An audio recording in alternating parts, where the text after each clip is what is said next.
Hi, I'm Barbara with Travel Tips and Info, and today I'm going to show you how to use the Dutch public transportation system.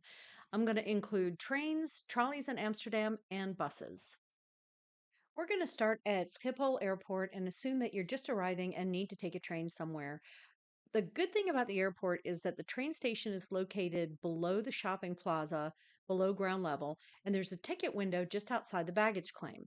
So you'll see screens for the train schedules, platform numbers, and then escalators and elevators going to the platforms below or scattered throughout the plaza. If you'd prefer to use a ticket kiosk instead of the people at the ticket windows, you can find them in the center of the plaza. The screens have several languages, including English, and they're really easy to use. They do take credit cards also.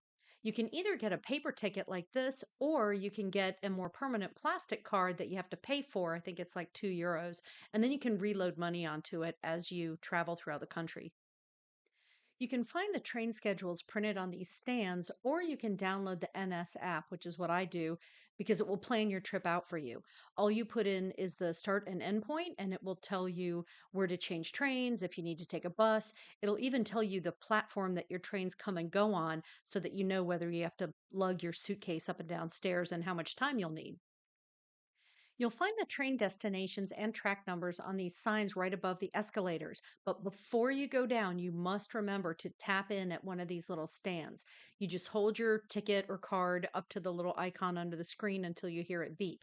And it will also let you know how much money you have left on your card because public transportation in the Netherlands is not cheap. Once you go down to your track, you'll see more signs showing the destination and the stops. And when the train comes, make sure you take note of the big numbers on the outside of the cars because they indicate the class. So if you haven't bought a first class ticket, you need to make sure you get on a car with the number 2 on the outside. And some of them are 2 stories. So if you have a lot of luggage or bad knees, just know that you'll either have to climb up or down to get a seat if you get into one of those cars. They also have little folding seats in the area where the doors are, so that's a convenient place to sit. That little green button on the door is very important. You have to press that for the doors to open. If you don't, and there's nobody on the inside trying to get out, that door will not open. So make sure you always press to get in and press to get out. Now, some of the trains have several steps that you have to climb up, like this one, but they also do have some handicapped entrances that go all the way down, and some trains just are flush with the platform. When I get in, I always look for the area that has the seats going in both directions so that I can put my suitcase in that little tent that it makes. And that way, my suitcase is with me and I don't have to lift a 70-pound suitcase up to the upper racks. Now, when you get out, you also have to tap out the way you tapped in so that it knows how much to charge your card.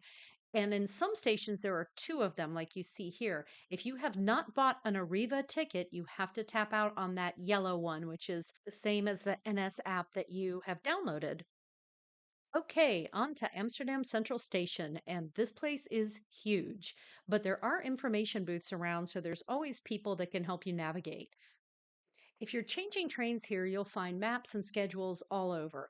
And it has the same tap in, tap out as the airport does. The only difference is you're going through a turnstile type thing that has doors that open when you tap your card.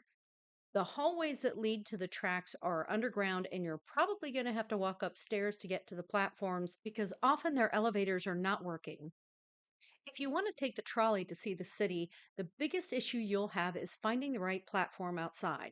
You can see the tracks right outside the station there, and there are multiple platforms to the right and left. And sometimes the trolleys change platforms, so you might want to check with the information booth to know what platform to go to for your trolley.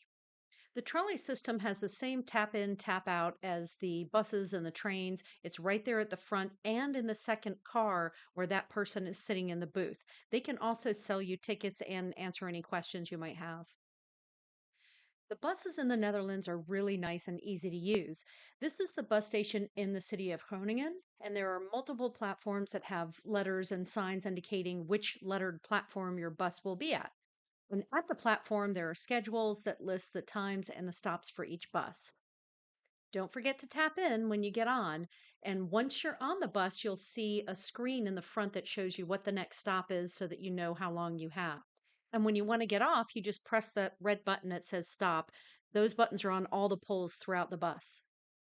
All the buses have handicap seating, and some of them have places to put baby strollers.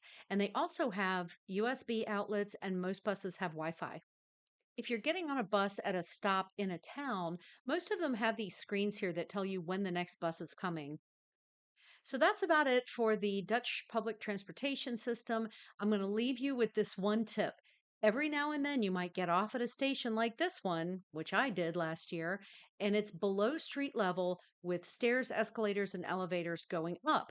However, the escalators and the elevators at both ends were not working, and I had to walk up basically 2 flights of stairs with 150 pounds of luggage and 2 bad knees.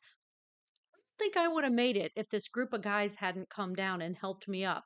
In fact, I'd probably still be there right now. So that's about the only downside. Other than that, I really love their transportation system. They're on time, they're safe, they're clean, and I would highly recommend doing that instead of renting a car. If you enjoyed this video, please click the thumbs up and subscribe to my channel. For more travel information, go to my website, traveltipsandinfo.com. Bon voyage!